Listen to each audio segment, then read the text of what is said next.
It's time for them to go. Now, refusing to do business with the racketeering corporations masquerading as a lawful government is neither seditious nor treasonous. It is patriotic. There are sheriffs out west who have told these racketeering corporate agencies, from the IRS, the BATF, to the EPA, to the FDA, need I go on, that they are not to set foot in their counties without their permission, and in this manner, their locals' economies are growing dramatically right now.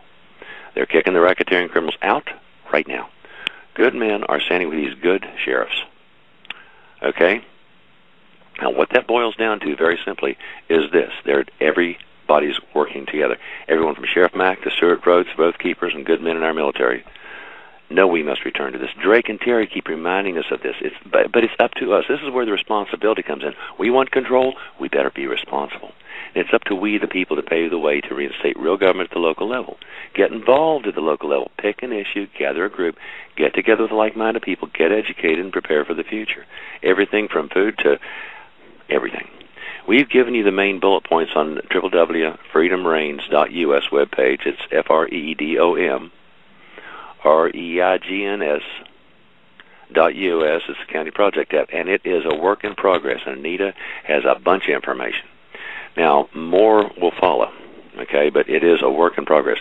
Now, we're formulating a list of bullet points for activists so you can go about this without going to jail. And I can tell you horror stories you don't hear. If you land in the long jail block in West Virginia, you don't come out because you go to the state medical examiner's office and they always lose the photos. But you must realize that our so-called governments really have been waging war against us, poisoning air, food, water, medicines, education, media with lies. And paper-only solutions simply have not worked in most parts of the country. So what it boils down to with that is very, very simple. We have to do what we need to do. Now, these corporations, their agencies, really have waged economic war against our economy nationally and locally, whether you realize it or not. Now, businessmen know this all too well. The whole system, best name I can come up with, is also engaged in information war, and Freedom Reigns is just a small part of it. We do not do this without risk. Now, we've been in a very quiet stealth war for decades. If you're a businessman, you find out. If you had to do a fraction of the paperwork and jump through the hoops, you would know. They don't dare do that to the general population. America's finally waking up. You must protect yourself if you become an activist, and we know how to do it. The county page is evolving. It is not complete. We'll continue to evolve. There is a lot to this. Okay, now, the CD we're creating is very intense. It is designed to get anyone, particularly those who are part of what's left of the private sector, up to speed real fast about where we are and how to go to where we need to go, no matter what happens at the federal and state level. Keep an eye on the web page for the CD release. We do not know exactly what will happen at the federal and state level in the next few months and years because we don't know how the cabal and their millions of minions will react. What will unfold at the national and international level in the near future will only be the beginning of the process, not the end. It will make local reconstruction possible because like Anita said, until the grant money dries up, it's going to be real tough. Now, when other nations have undergone these upheavals, so many of the criminals in central government try to find homes at the local level. We cannot let this happen. When I was a young man, I learned that corruption had to be rooted out, one little root at a time. Even after the present state and local governments start coming apart, corrupt people will still be with us. We must deal with them. On the city, county, and state level, we must bring them to justice in our county courthouses as opposed to lynch mobs. The Knights in Shining Armor will open the door for us to do just that.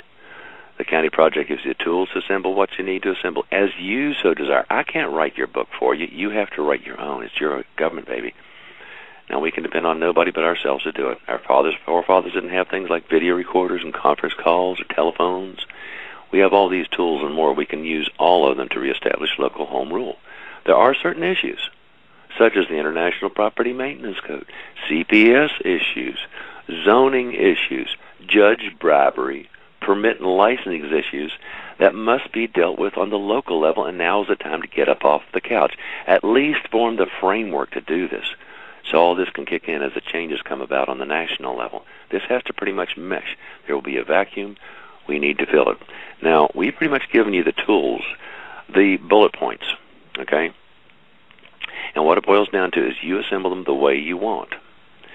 Now, if not you, who? If not now, when? Mahatma Gandhi said his biggest task was to convince a browbeaten populace that they and only they had the power to change their direction. All they had to do was organize. We at Freedom Reigns are saying that to you now. Organize your way. Organize your way. And organize, and the cabal will dream up any lie they can think of to try to get you to shut up, sit down, stop you, whatever. But only you have the power to stop them. Truth is your weapon. Seek truth, and it'll displace the lies. We at Freedom Reigns do all this out of love for our country. Hatred for lies and needless violence. We do not get paid except in our hearts. We gather together twice a week to disseminate information that comes to us and goes out all over the world. Please carry your collective message, all of you, to others. Go ahead and talk to people so freedom can reign again. Now, we're getting closer. The bad boys don't know how to play defense, and their actions are indefensible, so we're winning as long as we keep up the effort. Quit and you lose. Now, my message really hasn't changed. I could pull out something I wrote about Letter to the Editor 30 years ago. It's the exact same message. Okay? It hasn't changed for decades. The only difference is that people are now ready to listen and do something. Put truth in your heart and speak your truth plainly, calmly, confidently. People will listen. And thank all of you for letting me be a part of your life. Okay. Drake, I want to let you go ahead and respond. And also Terry. I was going to put that one on Terry. Yeah, I would like to remind people what this country was founded on, what our form of government really is. Until now, our country was never about the federal government. We didn't start out that way. There were 13 independent nations. After the Revolutionary War, we didn't just miraculously become the United States of America.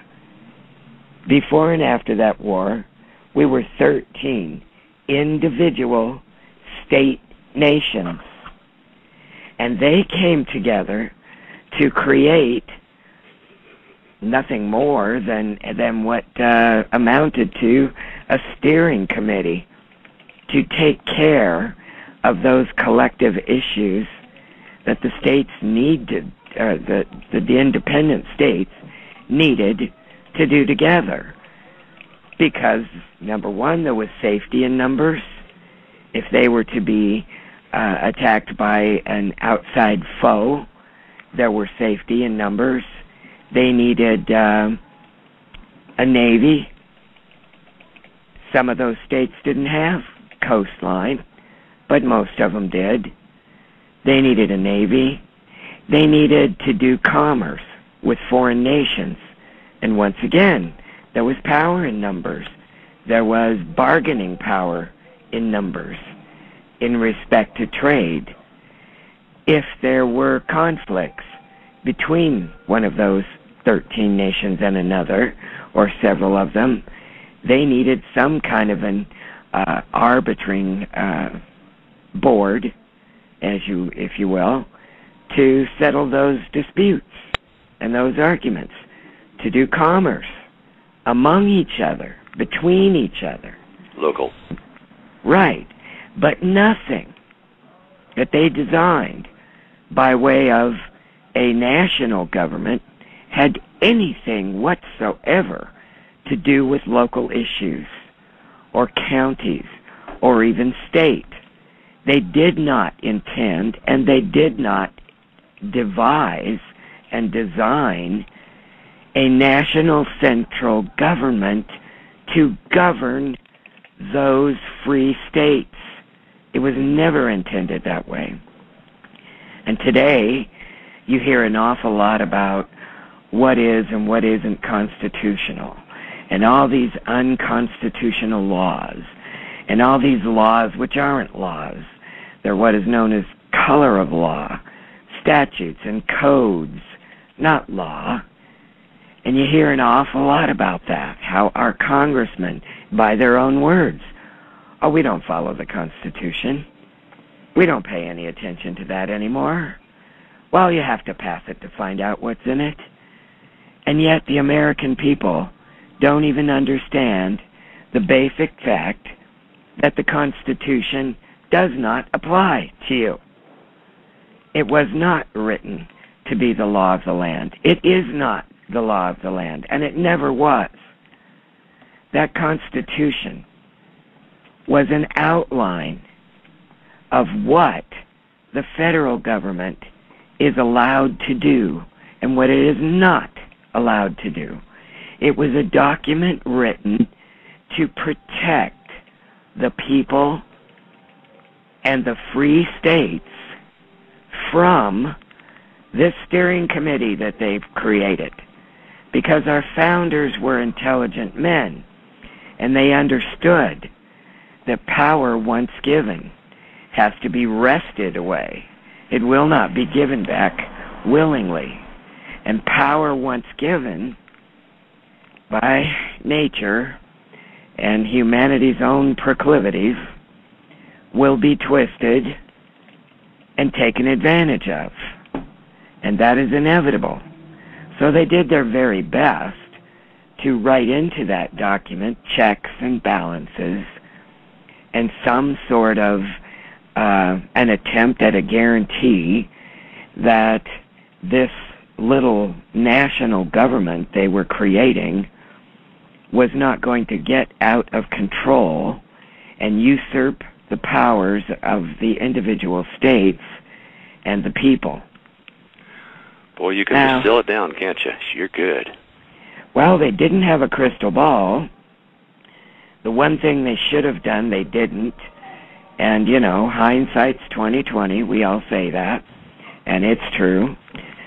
But they did not put down and write in stone what the source of the definitions of the language used in their writings was. If they had done that, if they had just simply written into the Constitution, the Declaration of Independence and the Bill of Rights, that the source of all language used in these documents are to remain among the definitions of those words within Webster's 1828 dictionary, or, well, that didn't come about yet, Bouvier's, or whatever. Just pick a book. Terry, let me kick this in. Have you found any of this very difficult to understand compared to the we learned in high school? No, it is so simple. First of all, you have to accept, and I know it's hard for many of you out there, that almost everything you were taught in school was an absolute lie. Okay, you were taught that for a reason. Somebody had a hidden agenda or a reason for it, but you were not taught the true history of your country. You were not taught the truth about our founders. Everybody thinks George Washington was the father of our country, when in actuality he was the conqueror of it. It was George Washington who signed into law the act that stripped the states of their sovereignty and made of them instead federal districts. Terry, the one thing which I noticed is my parents went nuts. For people who are regular listeners know this, are sick of me saying it, but they went nuts when they found out it wasn't my 8th grade history. They went double crazy. They told me about the private Federal Reserve and Security Exchange Commission, false flag operations, corporations, and incorporated in 1871. And I will tell you this much: they also made me read Wealth of Nations, Simple, Reasonable Economics. Real economics is so simple it's like shop or home ec. But the simple truth of the matter is you have to accept the fact that whatever you're told first was most likely not so correct. So a lot of people sit there and they believe something which they've been told in the schools or whatever. Re-examine everything, question everything, because there's agenda. It was 67 or 68 when I found out that all the textbooks told the same lies. And my dad says, that's simple. They're all owned by the same people, same stockholders. Exactly. I mean, I believe it was Thomas Jefferson, correct me if I'm wrong, because I could be, but I believe it was Thomas Jefferson who said, question everything with boldness, even the existence of God. Now, why would he say that? Because you do not know what is in the heart and mind of another man. You do not know that other man or men or group of men are telling you the truth. And if you get bit in the butt for believing them, whose fault is it? If you didn't